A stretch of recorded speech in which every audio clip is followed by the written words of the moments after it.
crucifixion, fountains open deep and wide, through the floodgates of God's mercy, flowed a vast and gracious tide, grace and love like mighty rivers, poured incessant from above, and heaven's peace and perfect justice kiss the guilty world in love. Shalom and good morning, everyone, or good afternoon or evening, wherever and whenever you may be watching this, whether you're watching with me now live or later.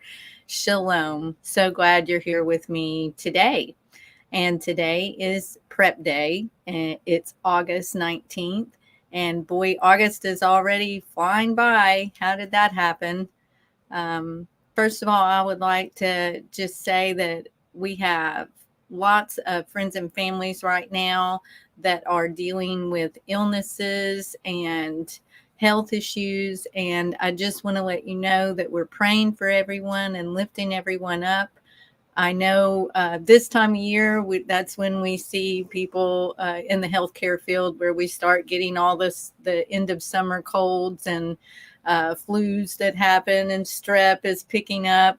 So we're definitely lifting everyone in prayer and just praying for health in the body for everyone. First of all, I want to just say good morning to people in the chat. I see Brother Leigh is here and Sister Catherine. Welcome. And Pamela and Shell, welcome and love to everyone. So glad you are here. So today I'm going to be bringing a talk about the great turnaround from distress to encouragement in yahuah, and what that means. And digging into the word encourage and encouragement, I found some very interesting things, and I hope that will help to lift us up. Good morning, Wirewool. So glad you're here. Thank you so much for joining me. Absolutely appreciate you being here. So let's see here. Mercy Poured Forth was the brilliant idea of Shell Wagner, who is the driving force behind everything here at Heart of the Tribes platform, following the direction of yahuah to her. She was listening to his voice, even when you're not really sure how to go about it. When you're listening, he will lead and direct you. So Shell envisioned giving everyone watching a daily word of encouragement in troubled and dark time. That's what Mercy Poured Forth is about. We're here to help lift up, encourage, and hopefully brighten your days. I would call this time in history that we live in a time of unmistakable distress. As the world is on the verge of a precipice, it's groaning. You can literally hear the earth groaning. As it is in scripture, as a woman in travail, right? Something's about to happen. You can't miss the state of this world, or I should even say you can't avoid it. How can we not only encourage ourselves, but encourage others? How can we get encouragement in all of these situations? So let's take a deeper look into encouragement and see how David shows us a deeper understanding.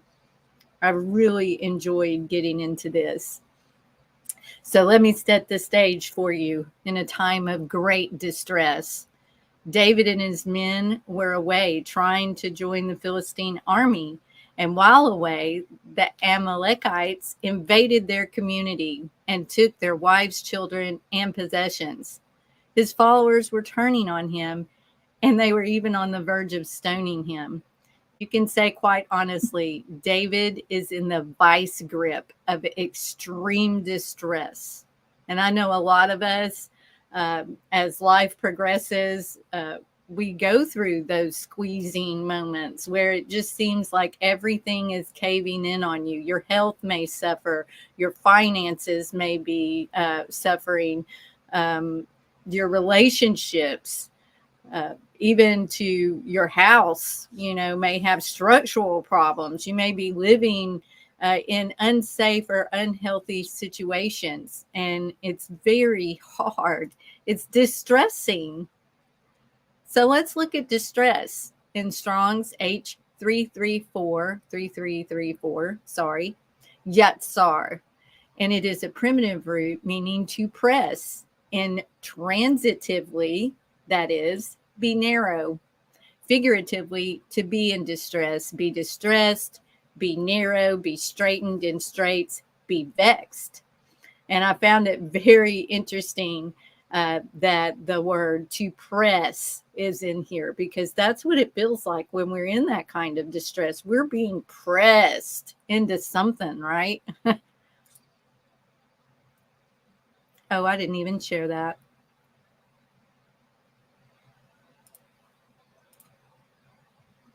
Oops. That one. I always pick the wrong one. So there it is. So sorry. Thought I had that up. So that was distress. Yatsar. Very interesting. Let's look at encourage, which also is strong. How cool is that? That's H2388 in Strong's as well. Chazak. Let me get my going. Chazak. It's a primitive root to fasten upon, hence to seize, be strong, figuratively courageous, causatively strengthen, cure, help, repair, fortify. And on down through here, we see be of good, take courage, encourage self, be established, fasten, force, fortify, so on and so forth. We see there's a lot of meanings to encourage. I found that so interesting. Oops. No, you can't do that. So fun. Everything attacks while you're trying to do something live. Oh, I didn't mean to show that one. So 1 Samuel 30, verse 6, and David was greatly distressed, for the people spoke of stoning him, because the soul of all the people was grieved, every man for his sons and for his daughters. But David encouraged himself in Yahweh. He encouraged himself in Yahweh. David has also had his family taken away and his possessions. And at first he raises his voice and he weeps painfully with the others until they spoke of stoning him. Then the people turned on him in his moment in distress. They turned on him. And what does that mean? He encouraged himself in Yahweh Eloheu. In Strong Concordance, we see encourage can also mean to fasten upon. David fastened himself to Yahweh Eloheu like a safety belt. How could you not find courage being fastened to Yahweh? And I just loved finding that meaning there in encourage is to fasten upon. You're fastening yourself to him. He's your safety belt you're fastened to. Shalom, Larly. So glad to see you. Happy prep day. I just love that thought, fastened to Yahweh.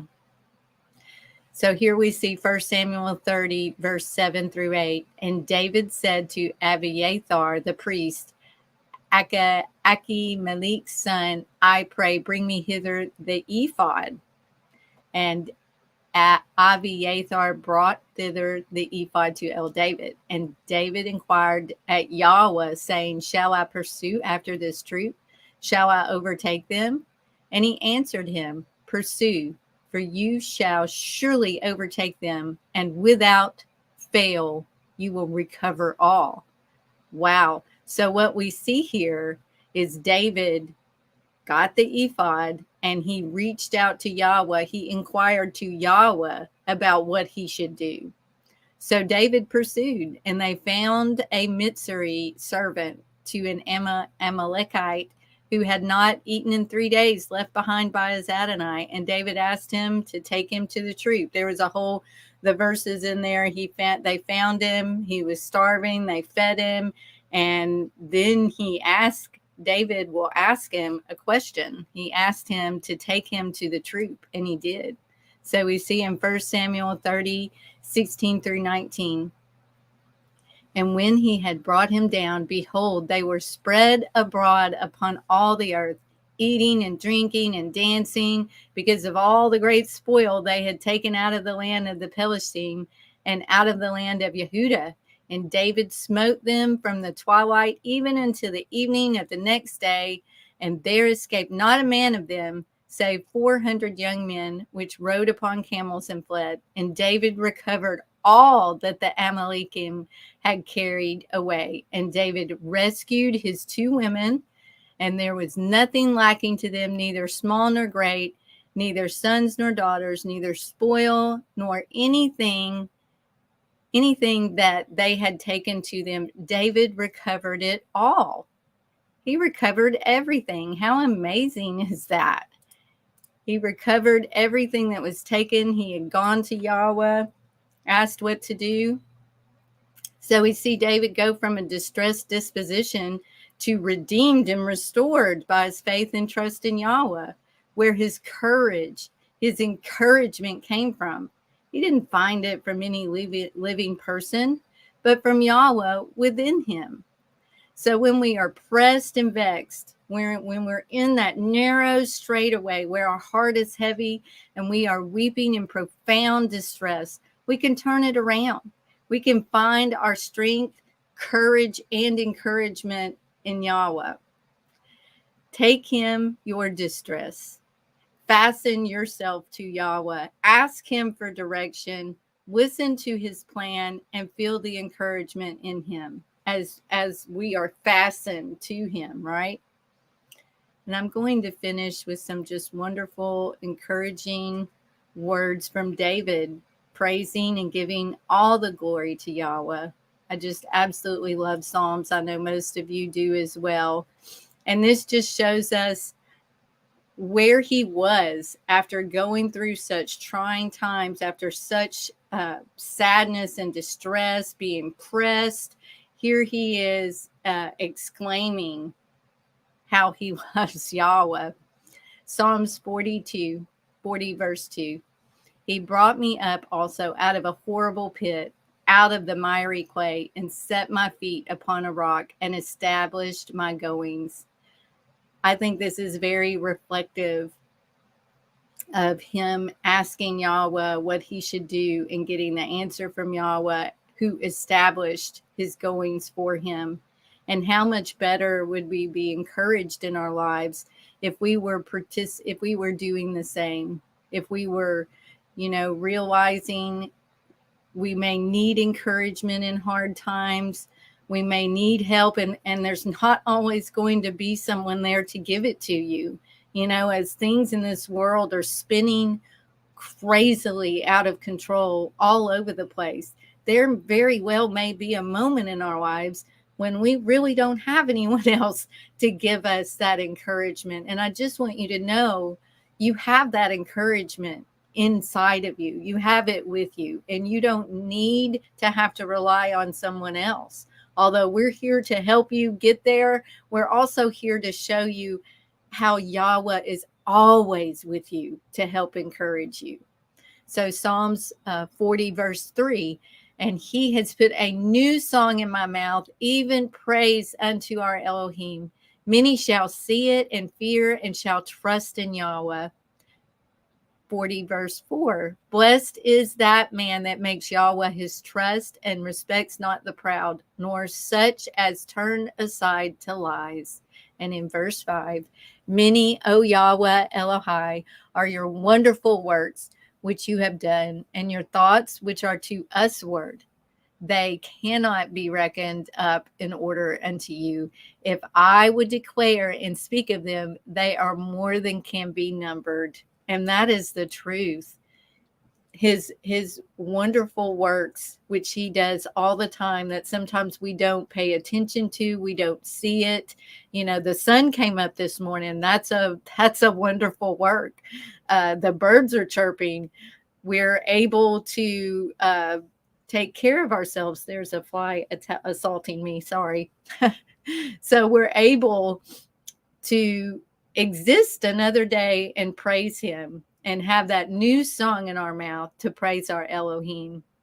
And today being prep day, what a better day to be doing that, and to just know how wonderful our Yahweh is, and how when we're fastened to him, he is our courage, and that was another thing I saw in the word of encouragement, is to have courage and courageousness in Yahweh. That's what I see. How can we fail when we have him within us? How can we fail when we're fastened to him? Shalom, Chris. Glad you're here. And I'm just so thankful for everyone that came this morning for this word. And I hope it's encouraged you. And I hope not only has it encouraged you today, but it will continue to encourage you, whether we have this technology in the future or not. I want you to remember that your encouragement is with you always, and it's within you with Yahweh. And I hope this has been a blessing. And thank you all so much for being here with me today. Tomorrow, actually this evening, there'll be Blood of the Lamb Ministries that will be on 4 Eastern. And I believe that's going to be a replay, but how wonderful is that? And in the morning, we'll have Let's Talk Torah. That's at 10 a.m. Eastern. And I pray over each of you health and well-being. And I hope you have a wonderful prep day and a glorious Shabbat. Shalom. On the mount of crucifixion, fountains open deep and wide, through the floodgates of God's mercy, flowed a vast and gracious tide, grace and love like mighty rivers, poured incessant from above, and heaven's peace and perfect justice kissed the guilty world in love.